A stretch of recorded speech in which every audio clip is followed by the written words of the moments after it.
মতুয়া গরিব হিন্দু বা ওপার বাংলা থেকে আসা উদ্বাস্তু মানুষ যারা এতদিন নিশ্চিন্তে পশ্চিমবাংলায় থাকতেন, দলমত নির্বিশেষে স্বাধীনভাবে বাঁচতেন, তাদের কাছে একটা ভয় বা আতঙ্ক একটা এসছে না? আবার অকারণে ভয় দেখানো হচ্ছে মুসলিমদেরকে। সহজ কজাকে ঘোরানো হয়েছে, জান্নাত শেষ কথা হবে। মনে হচ্ছে তো সমস্যাটা তৈরি করার জন্য করা হয়েছে। মানুষের এখন অনেক বোধ শক্তি বেড়ে গেছে, তারা জানে যে কি হবে। যাদের পেপার টেপার ঠিক আছে, সোজাভাবে আছে, তাদের কোনো সমস্যা হবে না। এটা একটা পক্ষপাত দুষ্ট বিষয় হচ্ছে।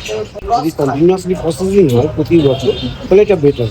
তাহলে যারা বৈধ তারা সঠিকভাবে তারা নাম উঠবে, যারা অবৈধ তারা বেরিয়ে যাবে। নির্বাচন কমিশন যা সিদ্ধান্ত নিয়েছে এবং পরবর্তী পর্যায়ে যা যা পদক্ষেপ গ্রহণ করা হচ্ছে একদম সঠিক। সহজ কজাকে ঘোরানো হয়েছে, জান্নাত শেষ কথা হবে। মনে হচ্ছে তো সমস্যাটা তৈরি করার জন্য করা হয়েছে। ঠিকঠাক হলে তো হতো, কেউ ভালো ছিল, কিন্তু ব্যাপারটা এটা ভুলিয়ে দিয়েছে। দেখা যাক শেষ পর্যন্ত কোথায় যায়, বিচার ব্যবস্থা কোথায় নিয়ে যায় আমাদের। ঠিক আছে, আর কি বলবো? আমার নাম গৌতম মুখোপাধ্যায়। না, এই যে আজকে এসআইআর এর চূড়ান্ত তালিকা প্রকাশ করা হবে, এটা কিভাবে দেখছেন? কারণ সবাই এতদিন ধরে যেদিকেই তাকিয়েছিল। এখন এইভাবে যেভাবে দেখছে মানুষের এখন অনেক বোধ শক্তি বেড়ে গেছে, তারা জানে যে কি হবে, কিন্তু সেটাও ঠিক। আবার তারা ভাবছে যে যদি না থাকে, নাম না থাকে, চূড়ান্ত তালিকাতেও নাম বাদ যেতে পারে। একটা মানুষ একটা ভীত সন্ত্রস্ত এখনো আছে, জানি না কি হবে পরে। Thank you.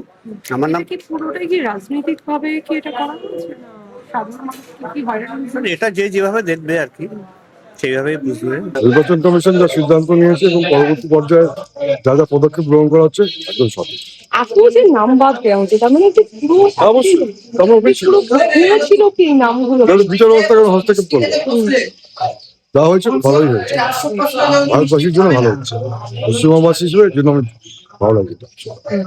আরো আগেই হওয়া উচিত ছিল। এটা একটা পক্ষপাত দুষ্ট বিষয় হচ্ছে। কেন প্রথমেই বলা হলো মুসলিমদের তাড়ানো হবে, প্র্যাকটিক্যালি দেখা যাচ্ছে মুসলিমদের কিছু হচ্ছে না। মতুয়া, উদ্বাস্তু, হিন্দু গরিব মানুষ, তাদেরকে তো সরিয়ে দেওয়া হচ্ছে পরিকল্পনা মতো।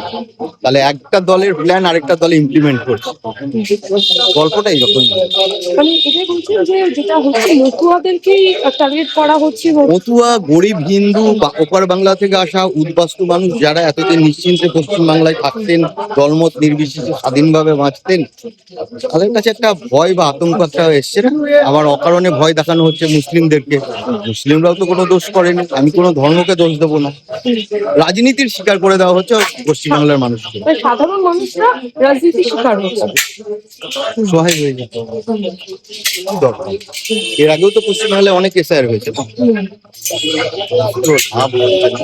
এতে যদি দেখা যেত যে আমাদের রাজ্যের চাকরির সংখ্যা বাড়ছে, আপনার মতন ছেলেমেয়েরা সরকারি চাকরি পেত, হাসপাতালে গিয়ে খুব নিখরচায় ভালো চিকিৎসা হতো, আরো উন্নত হতো রাজ্যটা, সবাই সমর্থন করতাম। করছে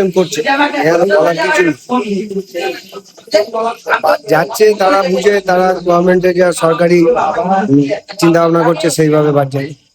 এখানে আমার কিছু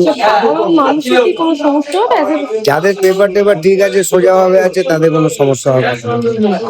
আর যারা মানে অন্যভাবে কিছু করতে চেয়েছিল, তাদের সমস্যা আসতে পারে, এবং তারাই মনে হয় বেশি ছিল। সৌমেন চক্রবর্তী।